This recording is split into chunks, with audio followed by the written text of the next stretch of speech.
আপনার গণসহায়ক পদে নিয়োগের ক্ষেত্রে, ফায়ার ব্রিগেডে নিয়োগের ক্ষেত্রে, মুখ্যমন্ত্রীর নিজের দপ্তর গ্রুপ ডি সেখানেও নিয়োগে দুর্নীতি হয়েছে, এই অভিযোগ তুলে আন্দোলন হচ্ছে। অ্যাকচুয়ালি রাজ্য সরকারটা দুর্নীতিগ্রস্ত হয়ে পড়েছে।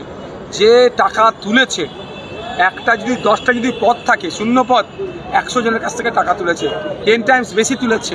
যদি এই নিয়োগগুলো হয়ে যায়, বাকিরা যারা টাকা দিয়েছে তারা এদেরকে ছিঁড়ে খাবে, সেই জন্য সুকৌশলে এগুলোকে ঝুলিয়ে রেখেছে। তবে এই অন্যায় আর বেশি দিনের নয়, মেধার ভিত্তিতে নিয়োগ হোক।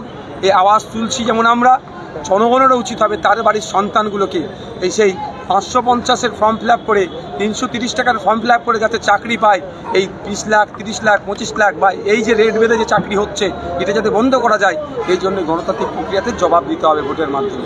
আর একটা বিষয়, সেটা হচ্ছে জেলে গিয়ে কালীঘাটের কাউকে জেরা করতে যায় সিবিআই, পাশাপাশি নিয়োগ দুটিকাণ্ডে ধৃত সুজয় কৃষ্ণ ভদ্রসন্ন, অয়নশীল এবং শান্তনু বন্দ্যোপাধ্যায়কে জেরা করতে যায় কেন্দ্রীয় তদন্তকারী সংস্থা সিবিআই।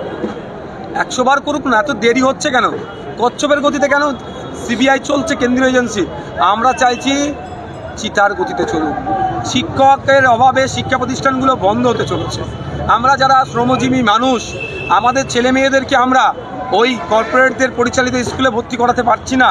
আমাদের আর্থিকভাবে স্বাবলম্বী নয়, আমরা আর্থিকভাবে দুর্বল। আমরা সরকারি স্কুলে পাঠিয়ে আমাদের ছেলে মেয়েদের শিক্ষা ওখান থেকে নিতে চাই, কিন্তু শিক্ষকের অভাবে শিক্ষা প্রতিষ্ঠানগুলো বন্ধ হতে চলেছে। আমাদের ছেলেদের মেধাগুলো অঙ্কুরে বিনষ্ট হচ্ছে। এই সমাধান তো দ্রুত করবে। আশা করব কেন্দ্রীয় এজেন্সি দ্রুততার সাথে কাজ করুক এবং যারা এর সাথে যুক্ত তাদের প্রত্যেককে শাস্তির ব্যবস্থা করে নতুন করে প্যানেল বার করিয়ে স্কুলগুলোতে যাতে শিক্ষক যায় এবং আমাদের ছেলে মেয়েরা যাতে ওখান থেকে শিক্ষা অর্জন করে তার ব্যবস্থা হোক ভোটের মাধ্যমে। Thank you.